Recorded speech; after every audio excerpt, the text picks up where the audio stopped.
Welcome to Comic Station, issue number 66 for April 2nd, 2014. As you can see, it's back to the original, Scott and Paul. And we want to thank Echo, Endless, and Teeny Fox for joining us, helping us improve our show for the past 4 months. And all the effort that they put into it. Unfortunately, some conflicts came up, and they may join us in the future, but right now it looks like it's going to be back to format. And again, we're going to be changing up the format a little bit and seeing what works the best. So your comments really matter, as always. So let's get to the comic books. And first off, we have Deadpool versus Carnage because it's Deadpool.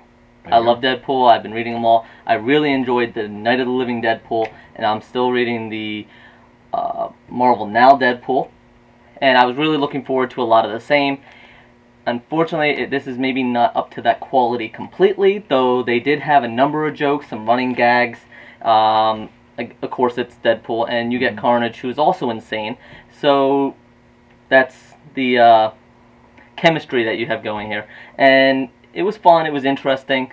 Not too much overall really happened, but they set it up enough that you really know that they're playing on the two insanities kind of meshing together and seeing who can out-crazy each other. And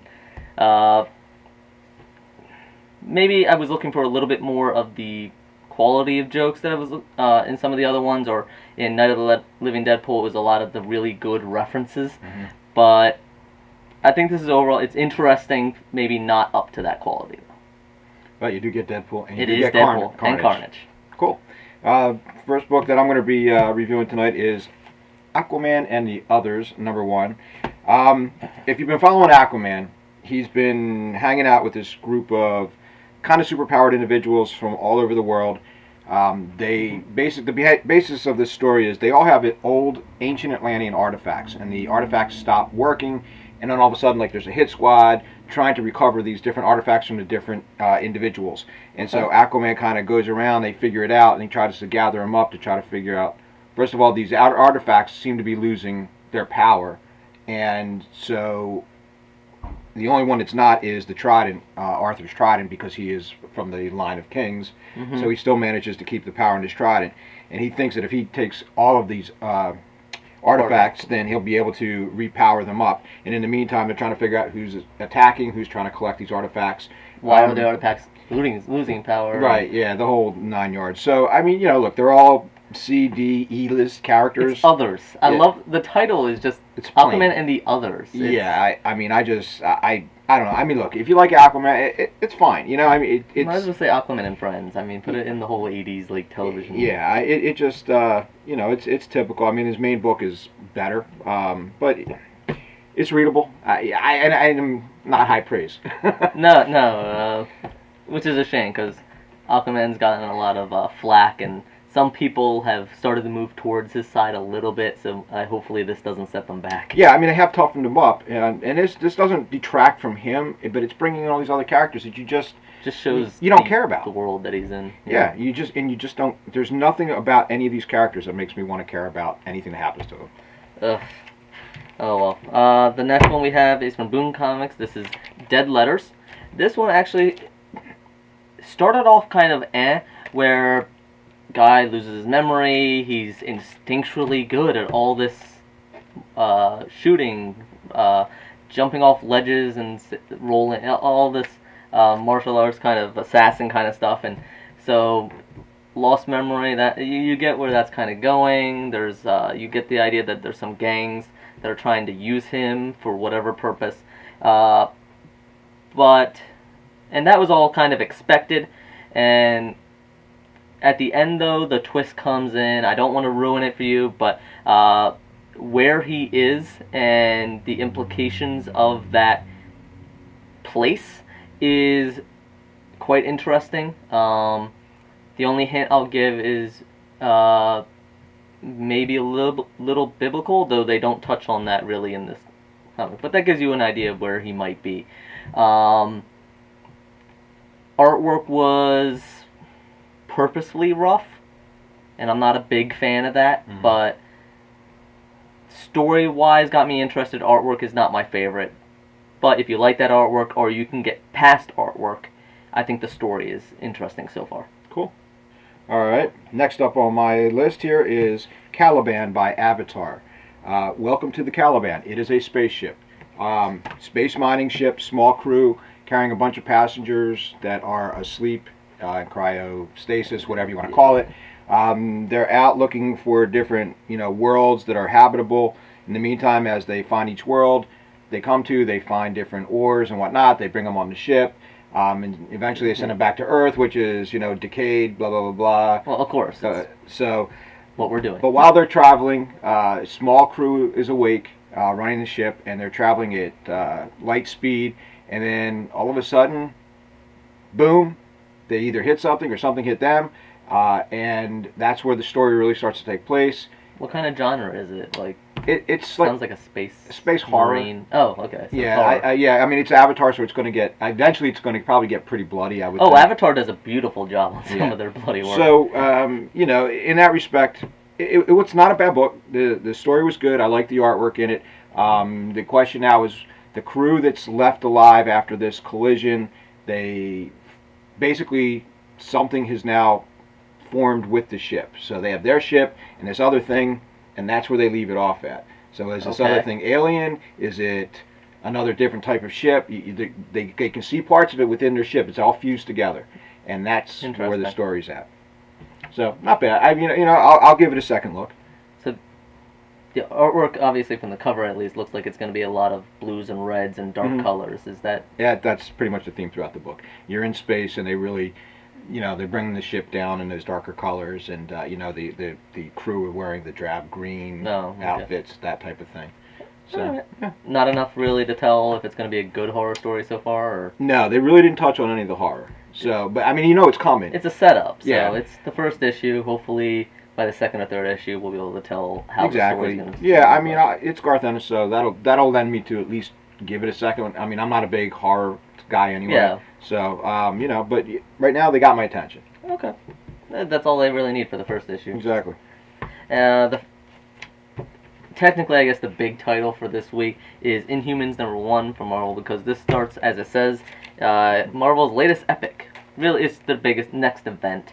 Some of the left off in the last event, the Tarragon Mist came, and so Inhumans are kind of the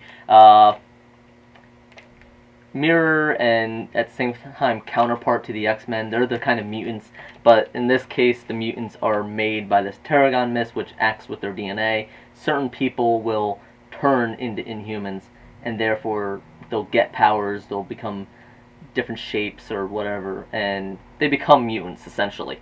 But it's not just their DNA, they also have to have this mist.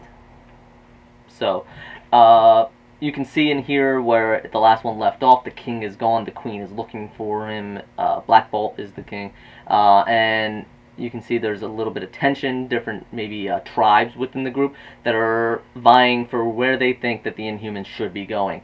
So you get the one side and you see a little bit of what their antagonist is going to be in this series so far, and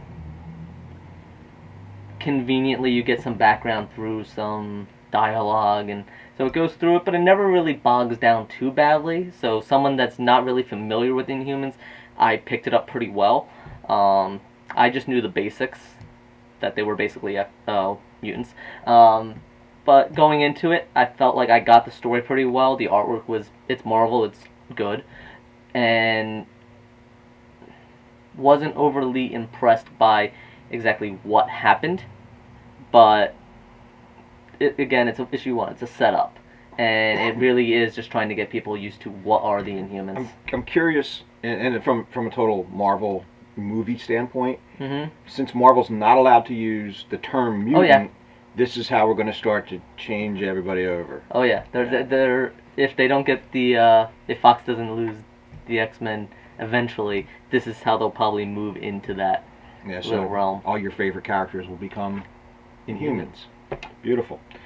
All right, last on my list here is The Field, and The Field, which is by Image, is exactly that.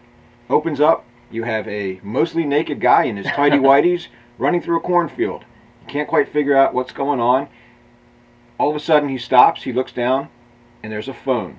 He picks up the phone. It asks him for a code. He punches in a bunch of numbers. Can't get the code. Can't get the code. Finally, of course, he gets the code. Sure. Then the phone starts sending him messages. The first message is, "Don't get in the car." All of a sudden, a car comes whipping through this cornfield, stops, and this righteous Christian guy gets out and gets him into the car. So he's driving around. He was supposed to get in the car. I wasn't supposed to get in the car. The phone told him that. So now he's with this crazy Bible-thumping Christian guy who gives him some clothes. The guy does not know who he is. So now he's got clothes. They stop at a diner.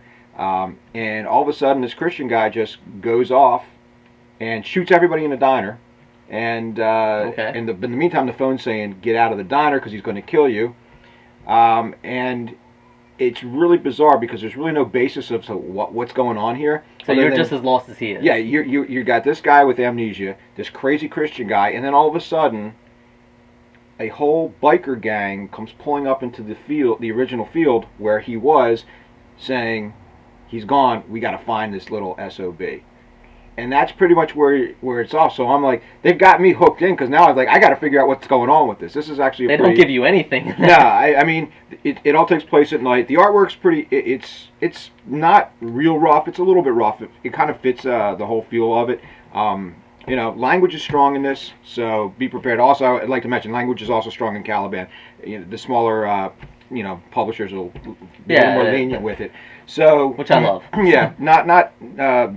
This one is actually pretty bloody. The scene in the diner. I mean, people are getting shot left and right. Things are getting blown off of their bodies. So it's pretty cool in that respect.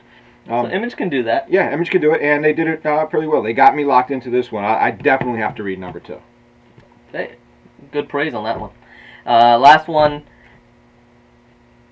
Total just fan service for me because I love it. This is Red Sonja and Cub. This is a one-shot from Dynamite. This is not written by Gail Simone, which is one of the reasons I actually have in my pool box is Red Sonja from Gail Simone.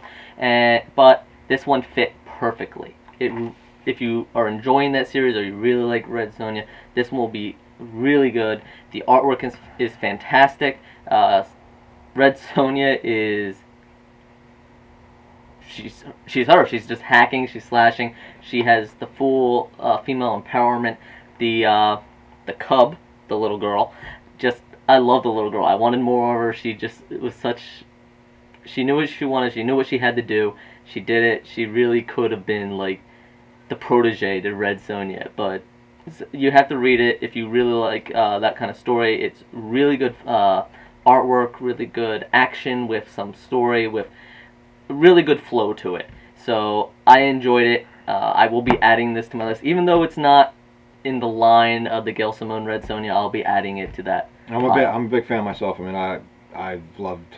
I mean, the Red Sonja Conan stuff. Anyway, that's one of my personal favorites. So yeah, this will be perfect. Yeah, I'll definitely read that. And as a one shot, just get it, enjoy it, and you're already done. Yep, beautiful. All right. We do have our statue and our reviews coming up, but we're gonna move it over a little bit for our statue today because Walking Dead, everyone loves it. The season closed up. Yep. And everyone's favorite character is Daryl here, of course, and he has the crossbow. This is a really nice bust. It is limited edition, so yeah, I would say come get them. We have 2 here at our store, so if anybody wants one, you can either come into the store and get it or go onto our website. Yeah, the everything has the details on here. You have a little bit of starting of his ripped shirt on the sides. You get all the threads. You have the angel wings on the back of his shirt, as well as you have the strings. Now, I do want to say that this is a little bit fragile. There are plenty of little arrows and strings and edges that could be broken off, so you want to be a little careful with it. But otherwise, it has some nice heft to it. It's solid. The material is a little rough, but that fits him pretty well. Mm-hmm. And it's Daryl. Everyone loves Daryl. So, yeah, in this case, it's 680 out of 4,500. So there's only 4,500 of these statues. If you're a Walking Dead fan, and especially his fan, you're gonna love it. Probably your wife or sister, or some female lady in your life. Some female. I see it all the time on Facebook. half of my female relatives love him, and they let it be known on Facebook all the time. So, kind of getting sick of it. But surprise one of them. Surprise. So, yeah, check it out. Go into your local comic book store, check out Comic Station, and see it. It could be the perfect addition to your comic books. Put it on a mantle, or just your whole collection. So, check it out. And next, we have our reviews. For the first review, we have Starlight #2. Of course, this is following up for the first review. Check it out on Front Towards Gamer. But we'd like to follow up on the second or third issue just to see how things are going. And Starlight #2, after getting past the cover art, which he spent a little time on, Leto really did delve into and toward the narrative direction of how Starlight wants to be treated, once they treat women. And he even throws in a little Arthurian legend, because literature. There you go. In Veil #2, it's a crime-ridden and corrupted city in the backdrop of the mystery behind Veil and her strange abilities. A strong #1, less so #2. Yeah. Going on the downward trend, Terminator Salvation, the final battle #5. Shame, since the last one actually got a decent review, and in this one, unfortunately, for a series that time travel is built into the very DNA of, you'd think that they'd have done a better job of weaving it in, and really just didn't. And once again, please address all comments to Leto Giovacchini. So these are all his things, but you can check out all the reviews. Yep, check him out on fronttowardsgamer.com. Leto always puts up his reviews on there, and he does a great job of just keeping the content flowing. And you know what? Thank you for sticking with us for issue number 66, April 2nd. And little PSA, Captain America the Winter Soldier is coming out this week, and I'm going to go see it tomorrow for a little advanced preview, and I'm looking forward to it immensely. And it is going to have probably the biggest impact on the Avengers world, the Marvel Universe in the movie theaters, of all the Phase 2 movies. A friend of ours and a customer here at the store who's a movie reviewer has seen it and said the exact thing. It will. It is definitely going to impact the Avengers universe, and his words, as far as the standalone movies are concerned, this is the one that is the closest to epic proportions like the Avengers. Yep. So he really enjoyed it. Yep, so go check it out. Obviously, you like comic books, you're watching this, and I am really stoked to see it, so I can't wait to see it. So am I. And of course, I don't have to tell you, end credits. End credits. End credits. Alright, thank you very much. This is issue number 66 for Comic Station, and we'll see you next week. Take care.